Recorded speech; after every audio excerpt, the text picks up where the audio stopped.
This is the back of Qian. They call this tower Jianlu. It's not open. It's the arrow tower of the double gate at the south entrance to the old imperial city. Now, Qianmen Dajie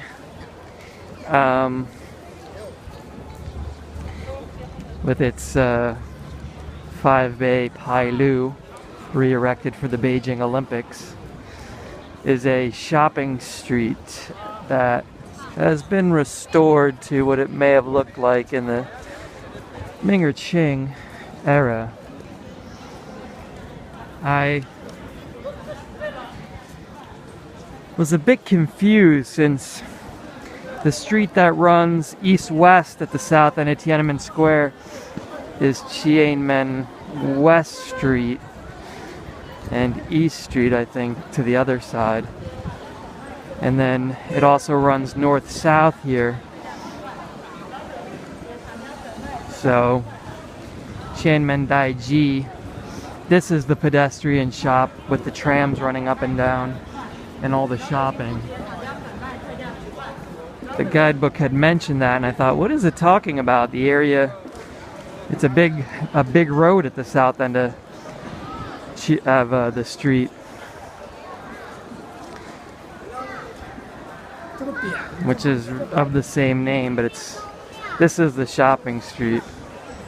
So when I was in Hangzhou, they had Hefang Street, which was a lot like this. It's a little more classy with the marble. And the shops here are actually big box retailers. I don't know how to feel about this sanitization. Teutonia of Switzerland. You know, this is I suppose nicer than having a rundown area with no attraction for businesses for the local people to work at. But it's nothing like the actual Hutong or Peking red light district that you might have had here.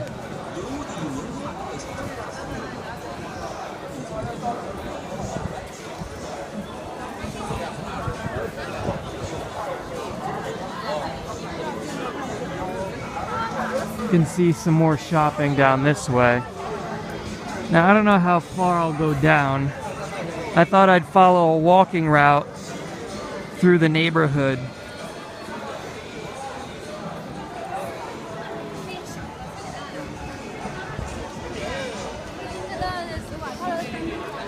To Dajie, better known as, I think, Dajie,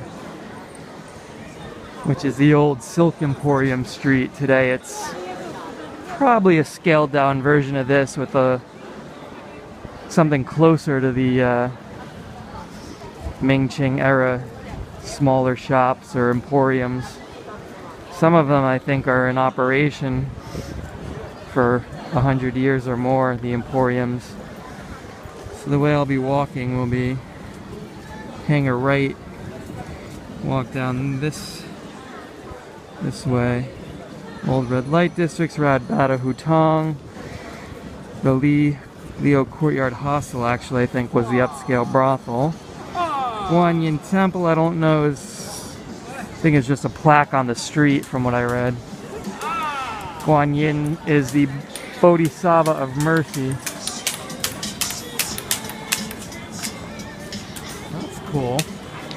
That guy's got a really neat contraption I've never seen before. He messed up though. He lost all his ping pong balls. And my attention, more importantly. Here's a historic sign. Let's see what it says. Prestigious brand from ancient China, Ni Liang Sheng.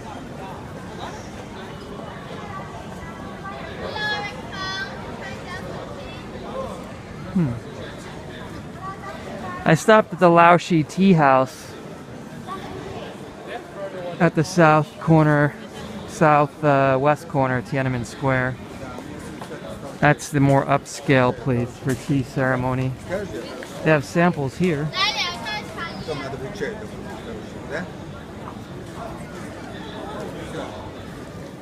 Hello.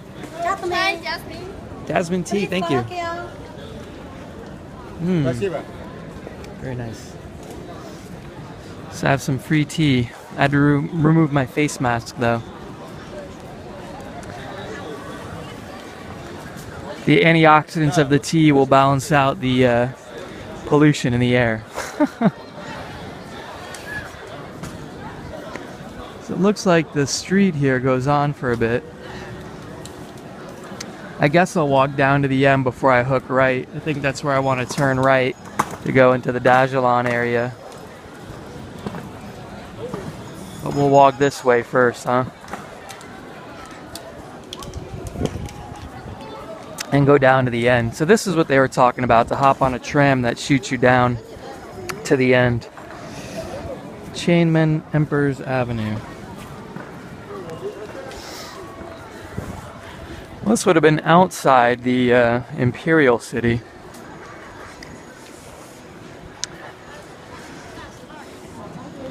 I think Qian literally means front gate.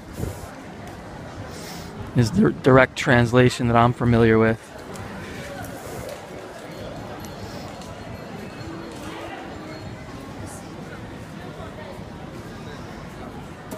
This guy's got an abacus.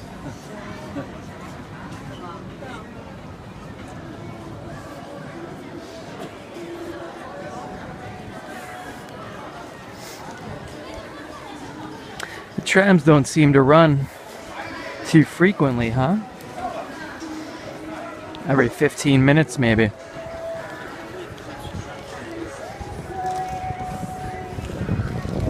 Be more fun to zip down and walk back up.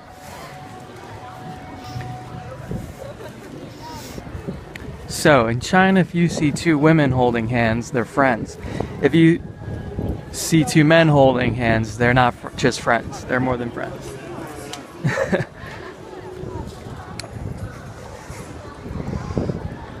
I think in the Middle East, guys hold hands though. Some of the Muslim countries anyway. Noticed that in Istanbul a little bit, and I've heard it's more common in Saudi Arabia.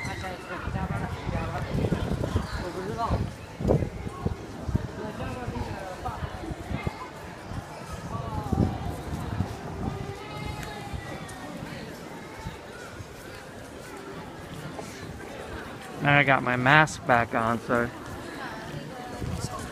I can actually feel stuffier to wear the mask. But if it's to be believed that it's keeping out particulate matter, then I'm actually breathing in cleaner air. You just have to get one with one of these metal strips that goes over your nose that you can pinch. Otherwise, I don't think it's doing a whole lot if you don't have a metal strip conforming it to your nose.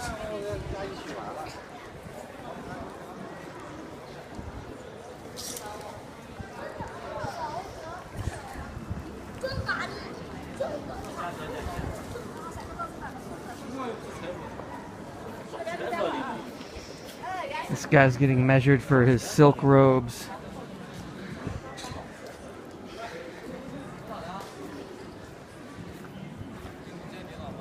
I think they named this suit after Sun Yat-sen, and his Chinese name it's Zhongshan. A Zhongshan suit, like a Sun Yat-sen suit. It's a Chinese Sinicized version of a Western men's dress suit.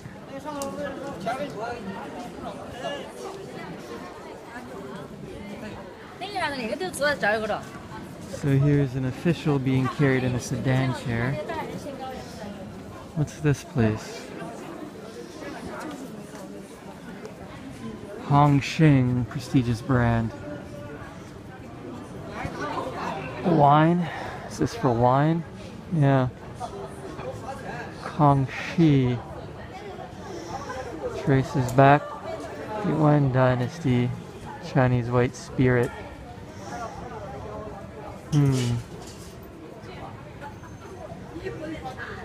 Red Star Company,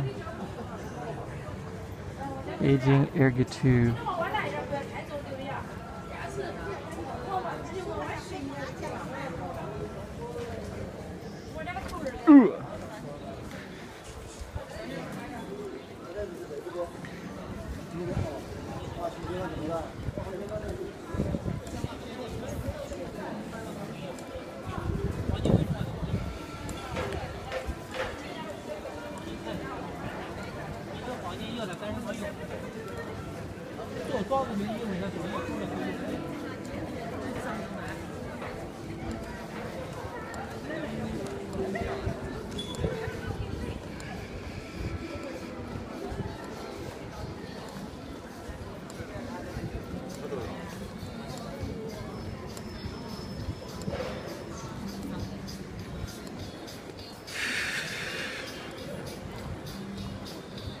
Well, they've made a nice compromise, I suppose, here among the old and the new.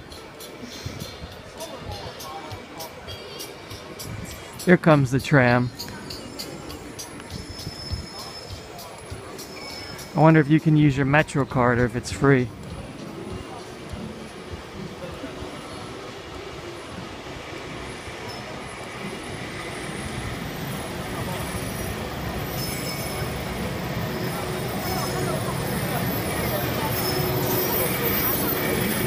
Although they've made it look like a tram car, it's not running on any electricity. I assume it's got a motor in there or something. Combustion driving it.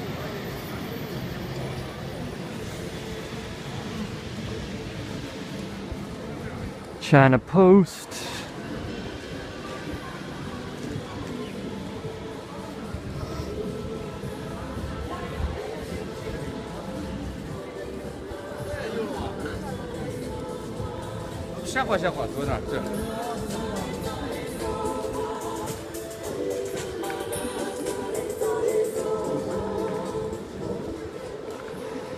Trying to think if there's an equivalent to this in Shanghai.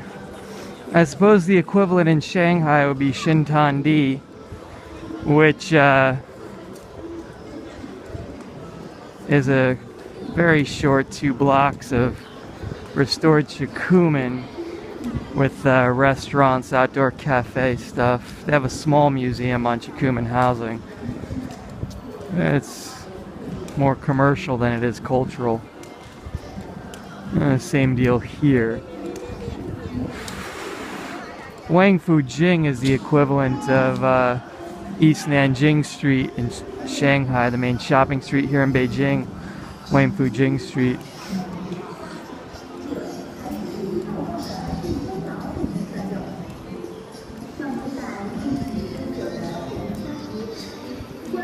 So the closest thing I could think of to this street, gosh, I don't know. I was gonna say in Hangzhou, Hafang Street there, but I think Hafang Street will be closer to the Dashilan section we're gonna go to next. There's the Mickey D's if you want McDonald's. And we'll come out to the end here. We'll be at Jushiku Street. Jushiku.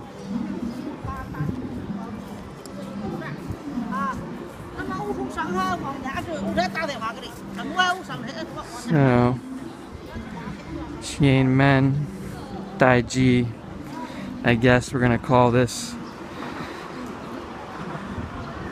They had a name there, the Imperial Street, Emperor Street.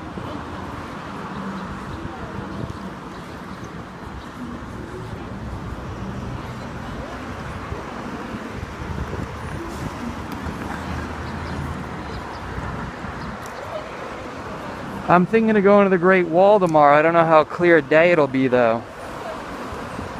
It's like we're heading into some rain or smog. I'm supposed to do a 10-mile hike.